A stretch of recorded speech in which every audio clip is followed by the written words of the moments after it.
ब्रेकनंतर बुलेटिनमध्ये आपलं पुन्हा एकदा स्वागत। राहुरीची पोटनिवडणूक बिनविरोध करण्यासाठी भाजपकडून अटोकाट प्रयत्न सुरू आहेत। निवडणुकीत सहकार्य करावं अशी भाजपची प्राजक्त तनपुरेंकडे मागणी आहे। प्रदेशाध्यक्ष रवींद्र चव्हाण आणि मंत्री राधाकृष्ण विखे पाटलांनी आताच प्राजक्त तनपुरे यांची भेट घेतली आहे। राहुरीमध्ये जाऊन विखे पाटलांनी प्राजक्त तनपुरे आणि त्यांच्या भावाशी चर्चा केली आहे। राहुरीची सर्व विकास कामे पूर्ण करू असं रवींद्र चव्हाणांनी आश्वासन दिलं आहे।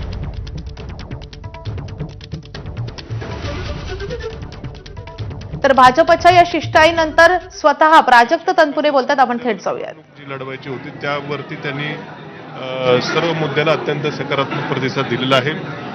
हा सर्व विषय ही जी काही चर्चा झाली ती मला सर्व कार्यकर्त्यांशी बोलावं लागेल आणि सगळ्या कार्यकर्त्यांचं काय मत असेल त्यावर आम्ही आता थोड्याच वेळात बसून निर्णय घेऊ।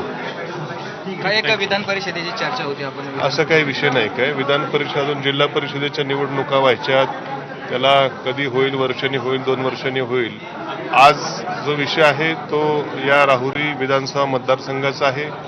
त्यातही मी ज्या तालुक्यात राहतो, शहरात राहतो, मोठा मतदारसंख्या ही राहुरी तालुक्यातली आहे आणि या तालुक्याला प्रतिनिधी नव्हता बरेच वर्ष, त्यामुळे तो जो काही विकास कामांचा बॅकलॉग असेल त्या संदर्भातच फक्त चर्चा झाली। बाकी काही राजकीय चर्चा कुठल्याही प्रकारची झाली नाही। अर्ज दाखल करणार की नाही त्यांनी विनंती, आता एवढी मोठी माणसं, पक्षाचे प्रदेशाध्यक्ष स्वतः या ठिकाणी आले, पालकमंत्री देखील स्वतः आले, एवढ्या मोठ्या माणसांनी या ठिकाणी विनंती केलेली आहे आणि विकासाचे प्रश्न देखील मार्गी लावण्याचं त्यांनी सकारात्मक, अत्यंत मुख्यमंत्री महोदयांनी देखील सकारात्मकता दर्शवलेली आहे।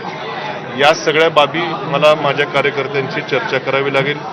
अर्ज माझा भरून तयार आहे, पण या सर्व आता एवढी मोठी माणसं जेव्हा आपल्याकडे येतात आणि ज्या मुद्द्यावर आपण निवडणूक लढवायचं म्हणतोय त्या मुद्द्यालाच त्यांनी हात घालून त्याला सोडवण्याचा जर विषय केला असेल तर मला माझ्या सर्व सहकाऱ्यांना विश्वासात घेऊन निर्णय घ्यावा लागेल। तर सगळ्या कार्यकर्त्यांशी चर्चा करून काही वेळातच निर्णय घेणार असं प्राजक्त तनपुरे यांनी म्हटलेलं आहे। चव्हाणांनी फोनवर तनपुरेंचं देवेंद्र फडणवीसांशी बोलणं घडवून दिलेलं आहे।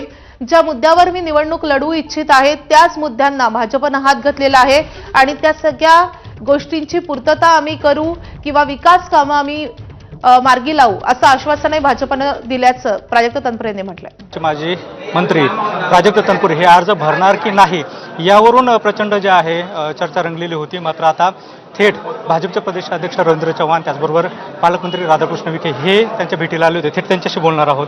भाजपचे नेते भेटून गेलेत, काय निर्णय झाला नाही? मगाशी मी सांगितल्याप्रमाणे मी निवडणूक लढवणार होतो तर ते या तालुक्याच्या जे काही विविध विकास कामं, प्रश्न रखडले होते या मुद्द्यावर लढवायचा माझा दौरा सगळं झाल्यावरती विषय होता।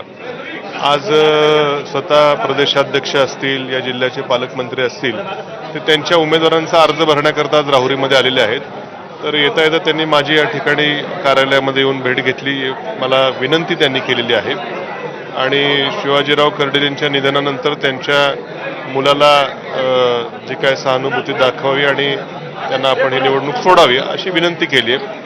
आणि याचबरोबर दुसरा जो माझा आग्रह निवडणूक लढवण्याचा होता, या तालुक्यातले जे मेन 4-5 प्रश्न होते, विशेषतः आमच्या बारागाव नांदूर गटातला जो KK रेंजच्या बाजूचा एक विषय होता की 7000 एकर ॲम्युनिशन पार्कला जमीन महाराष्ट्र शासन अधिग्रहण करणार असं पत्र आमच्याकडे आहे।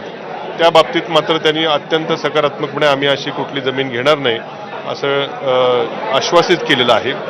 तालुक्यामध्ये जो डॉक्टर तनपुरे साखर कारखाना आहे त्याचं NCDCचं प्रकरण कॅबिनेट समोर आहे, त्याच्यात देखील ते स्वतः कमिटीमध्ये असल्याकारणे तिथं देखील सकारात्मक त्यांनी भूमिका घेतलेली आहे। या तालुक्यातल्या खूप साऱ्या शेतकऱ्यांचा हा अत्यंत भावनिक मुद्दा आहे।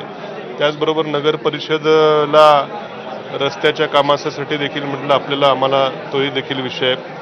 इथं तरुणांचा बेरोजगारीचा देखील मोठा विषय तालुक्यात आहे। तर MIDC करता देखील त्यांनी सांगितलं आम्हाला जमीन तुम्ही दाखवा। तर काही प्रकल्प देखील येऊ घातलेले आहेत, ते उलट आम्ही राहुरी तालुक्यामध्ये देऊ।